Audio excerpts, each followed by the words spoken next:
성도님들을 사랑하고 축복합니다. 6월 11일 목요일 함께 보실 생명의 산 말씀은 고린도전서 14장 26절에서 40절의 말씀입니다.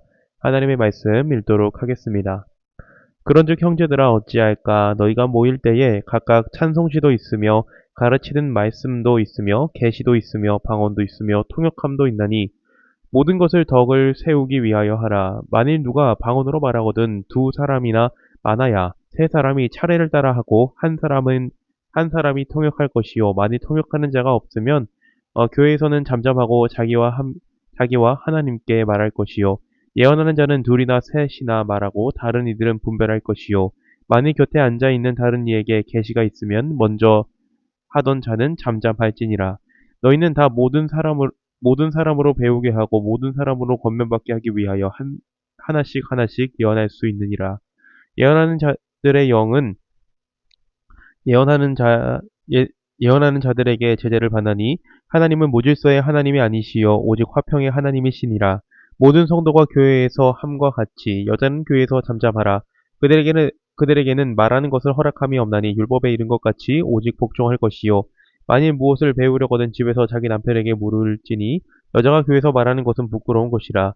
하나님의 말씀이 너희로부터 떠난 것이나 또는 너희에게만 임한 것이냐. 만일 누구든지 너희를 선지자나 혹은 신령한 자로 생각하거든 내가 너희에게 편지하는 이 글이 주의 명령인 줄 알라. 만일 누구든지 알지 못하면 그는 알지 못한 자니라. 그런즉 내 형제들아 예언하기를 사모하며 방언 말하기를 금하지 말라. 모든 것을 품위 있게 하고 질서 있게 하라. 아멘. 오늘 말씀은 사도 바울 오늘 말씀에서 사도 바울은 전체가 함께 모여서 드리는 예배 때 예언과 방언의 은사를 어떻게 사용해야 할지 교훈하고 있습니다.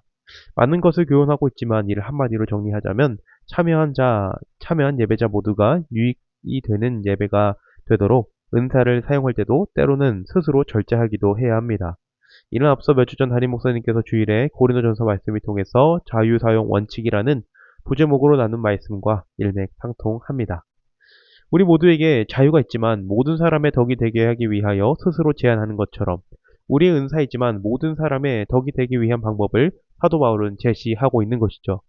이를 위해 오늘 본문에서 은사를 사용함에 있어서 잠잠할 것을 3번 반복해서 말하고 있습니다. 여기서 잠잠할 것은요, 억지로 강압적으로 이루어지는 잠잠함을 말하지 않습니다. 개인이 기도하는 것, 말하는 것 모두가 자유이지만 서로에게 방해가 되지 않고 유익하기 위해서 또는 상대방에게 상처나 불이익이 되지 않고 유익함을 얻게 하기 위해서 스스로 그것을 내려놓는 침묵을 말하는 것입니다. 서로의 유익을 세우길 침묵에 대해서 사도 바울은 3가지로 설명을 하는데요. 그것을 경우에 따라서 말하는데 첫 번째 잠잠해야 하는 경우는 방언을 사용할 때입니다. 방언으로 기도하게 될 경우 많아야 3사람 정도 기도할 것과 또 방언으로 기도할 때는 반드시 통역의 은사가 있는 사람을 세워서 모든 사람이 함께 기도할 수 있도록 해야 합니다. 만약 우리가 공예배 때 대표 기도를 하시는 장로님이나 혹은 우리 집사님들께서 방언으로 기도를 한다면 우리는 어떠할까요? 아, 은혜 받았습니다. 라고 말할 수 있는 사람 몇 사람이나 있을까요? 특별히 교회에 처음 오는 분들은 그 모습을 보고 어떻게 생각할까요? 옛날에 전 이 말씀이 굉장히 마음에 와닿는 것은 옛날에 제가 고등학생 당시 학교 친구가 제가 전도한 것은 아닌데 다른 친구가 전도를 해서 처음으로 교회에 나왔습니다. 저와도 친한 친구여서 함께 예배를 드렸던 기억이 있습니다. 중고등부 예배를 드리고 이후에 잠깐 놀다가 교회 근처에서 놀다가 네, 저녁 예배도 함께 드렸었는데요. 저녁 예배는 제가 다녔던 모교회는 늘 통성 기도로 마무리가 되었습니다. 그때 저는 이제 방언으로 기도했어요. 그런데 이 친구가 이제 교회에 처음 나온 친구였는데 태어나서 한 번도 교회를 안 나오다가 이제 전도를 하니까 나와서 저녁 예배까지 드린 게 너무나 놀라운데 제가 기도하는 그 모습을 보고서는 제 뒤통수를 탁 치면서 그런 이야기를 하는 거예요. 야, 아무리 기도하기 싫어도 그렇게 기도하는 건 아니지 않느냐. 그것을 보고서 저는 놀랐습니다. 그런 말이 있어요. 어떠한 것인가요? 이를 볼 때 제 기도가 그 친구한테 전혀 유익이 되지 못하였다라는 것이죠. 방언 기도는 보면 저 개인에겐 유익이 되는 기도입니다. 하지만 그것이 모든 사람에겐 유익이 되지는 않습니다. 그렇게 신령한 방언의 은사를 유익하게 사용하기 위해서 사도 바울은 통역하는 사람을 반드시 세울 것과 통역하는 사람이 없다면 잠잠하는 것이 모두에게 유익이 된다라고 말하는 것입니다. 그리고 두 번째로 잠잠해야 할 것은 예언입니다. 예언은 고린도전서 14장을 보면 사도 바울이 방언보다 더 권면하는 은사입니다.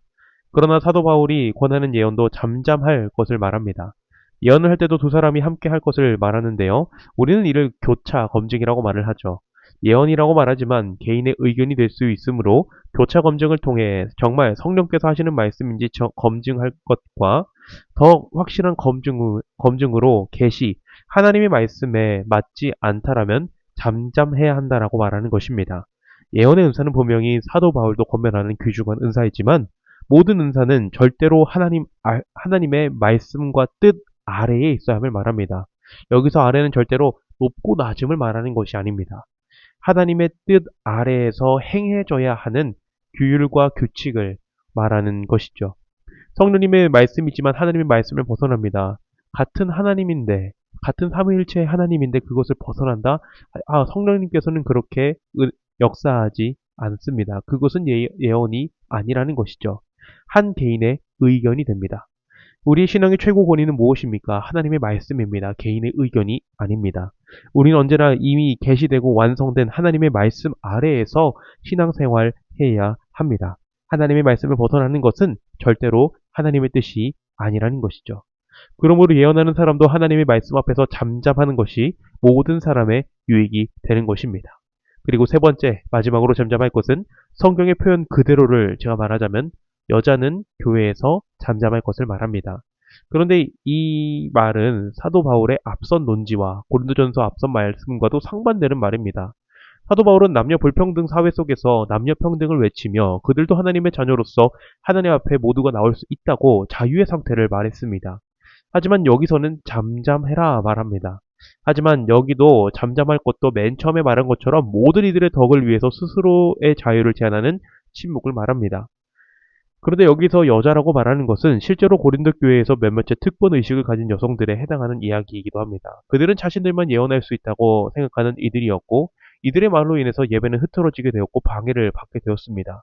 잘못된 예언의 방향으로 흘러가게 된 것이죠. 또 몇몇의 여인들은 자신의 남편을 극도로 비난을 하는 경우도 있었다고 합니다. 그로 인해서 누군가는 상처를 입게 되고 누군가는 자존심이 상하게 되는 그러한 예배에 불이익을 끼치게 된 것이죠. 사도 바울은 그러한 여인들을 향해서 스스로 잠잠할 것을 말하는 것입니다. 이것을 이제는 성별이라는 것으로 제한을 두지 않고 우리 모두에게 대해서 말해야 될 것 같습니다. 우리 모두에게는 적용이 해당되는 말이죠. 말하는 것, 예언하는 것 자체는 자유입니다. 하지만 모든 사람의 덕을 세우기 위해서 우리는 때로는 그 입을 다무는 스스로 침묵의 자리로 나가는 지혜가 필요합니다. 이 대목에서 다시금 정정에 대해서 세워보자면 예배에 방해되는 말은 스스로 잠잠해야 한다는 것입니다. 순모임도 예배의 연장선이라는 것을 우리는 기억을 해야 합니다. 한참 주일 말씀을 가지고 이제 순모임을 하고 있는데 이제 곧 월드컵이 있죠. 그리고 월드컵이 있으니 월드컵 이야기를 잠깐 꺼내잖아요. 그러면 특히 남자수는 거기서 이제 벗어날 수가 없어요. 그러면 순모임이 아니라 이제 무슨 모임이 되냐? 월드컵 모임이 되어지고 맙니다. 우리는 스스로 말할 자유가 있지만 예배에 방해가 된다면 그것을 스스로 제한하는 것이 우리 모두에게 유익이 되는 길이라는 것입니다. 그렇게 전체적으로 말씀을 살펴보면서 사도 바울이 종종 이야기하는 것은 차례대로 말할 것에 대해서 반복해서 이야기하기도 하는데요. 이를 볼 때 고린도 교회 예배의 분위기가 전체적으로 볼 때 어떠했을까라는 것을 한번 유추해 보자면요. 다른 사람이 기도를 하던 말던, 다른 사람이 있던 말던 나는 방언으로 기도할 것이니 방언으로 기도하고 내가 기도에 감동이 왔다고 해서 다른 사람이 기도하는데 마음대로 이제 기도에 끼어들고 다른 사람이 하나님 말씀을 전하고 있던 말던 예언에 감동이 왔다고 너도 나도 예언하는 무질서한 예배, 그 예배가 고린도 교회 예배의 모습은 아니었나 생각해 보게 됩니다. 하지만 우리 예배를 받으시는 하나님은 질서의 하나님이십니다. 무질서에서 질서를 만드신 창조주 하나님이시죠. 세 가지 잠잠할 것을 통해서 사도 바울이 말하고자 하는 핵심이 이 33절에 담겨 있습니다. 33절을 보면 하나님은 무질서한 분이 아니라는 말씀과 그런 무질서한 예배를 온전한 예배로 바꾸는 것은 엄격한 규율이 아니라는 것도 우리는 말씀을 통해서 보게 됩니다. 무질서한 예배를 온전함으로 바꾸는 것은 화평입니다. 왜 엄격한 규칙이 아니라 화평을 말했을까요? 무질서한 예배도 하나님의 임재를 경험할 수 없습니다. 하지만 반대인 엄격한 예배도 하나님의 임재를 경험할 수는 없습니다. 하나님은 질서의 하나님이시지만 하나님의 질서는 우리가 완벽히 규칙을 지킴으로 인해서 세워진 것이 아닙니다. 그렇다고 완벽한 규칙을 무시한 것도 아닙니다.